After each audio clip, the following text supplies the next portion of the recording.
আমাদের কর্মসূচি পালন করছি, আমাদের দুই ভাইকে তুলে নেওয়া হয়েছে, আমাদের ভাই থেকে হাত তোলা হয়েছে। আমরা একটা স্লোগান পর্যন্ত দিই নাই, একটা স্লোগান পর্যন্ত আমরা দিই নাই। তারপরে এখানে ভাই থেকে হাত তোলা হয়েছে, আমাদের দুই ভাইকে তুলে নিয়ে গেছে। পুলিশ শাসন নিয়ে যায়।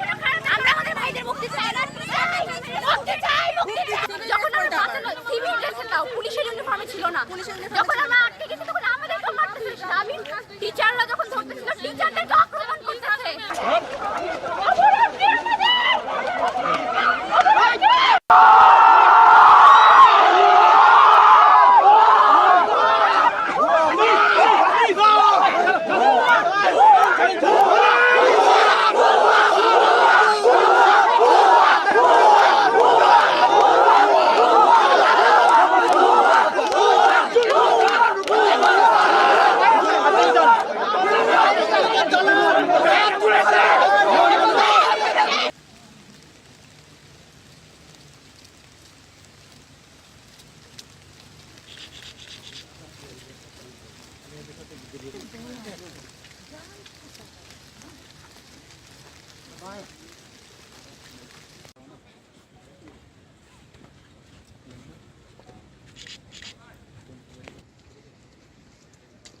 তাকে সামনে দেন না, একটু একটু একটু হ্যাঁ।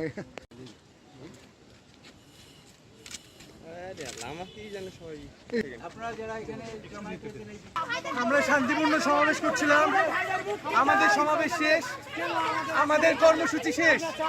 আমাদের কর্মসূচি শেষ হওয়ার পরে স্যারদের কাছে আমরা অনুরোধ করলাম, স্যার আমাদের সেফটির দায়িত্ব আপনাদের, স্যার আমাদেরকে গেটের বাইরে পর্যন্ত নিয়ে যান, স্যার আমাদেরকে মুক্তি চাই, আমাদেরকে অটোতে উঠাই দেন, আমাদেরকে বাসায় পৌঁছানোর ব্যবস্থা করে দেন। এই মুহূর্তে স্যাররা বললো ঠিক আছে তোমাদেরকে আমরা নিয়ে যাব, তোমাদেরকে আমরা পৌঁছাই দিব। আমাদেরকে পৌঁছে দেওয়ার কথা বলে আমরা যখনই ঘুরতে যাব, সিভিল ড্রেস পরে প্রশাসনের লোক এসে আমাকে হস্তে হস্তে করে আমাকে হাত দেয়, আমাকে টর্চার করে। তারা মনে হয় আমি যত শুনেছি আমার কানে এসে জুতা ছড়াইছে পুলিশের উপরে, তারপর হয়তো তারা একটু রিয়াক্ট করেছে, কিন্তু আমরা ওই সময় চলে এসেছি সাথে সাথে।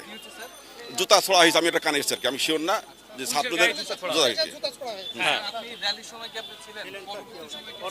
র্যালি শুরু হলে আমি ছিলাম, তারপরে র্যালি ঘুরে আসার পর যখন যে ইয়ে হয় ওই যে তখন আমরা সবাই এসেছি আর কি, এসে আমরা ওটাকেই করেছি আর কি, যে পুলিশদেরকে আলাদা করে দিই, ছাত্রদের আলাদা করে আমরা তাদেরকে নিরাপদে এই কালদা গেটে নিয়ে এসে তাদেরকে আমরা বের করে দিয়েছি আর কি।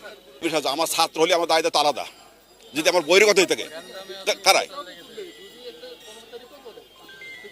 না না, সব জায়গায় কিন্তু ইনফর্ম করার নিয়ম নাই। এখন কিছু আছে যারা বহির্গত হয়ে থাকে, কেউ যদি অন্য উদ্দেশ্যে আসে আমার ছাত্র না হয়ে থাকে, তবে তারা আমাদের ছাত্র হলে অবশ্যই আমাকে জানাই।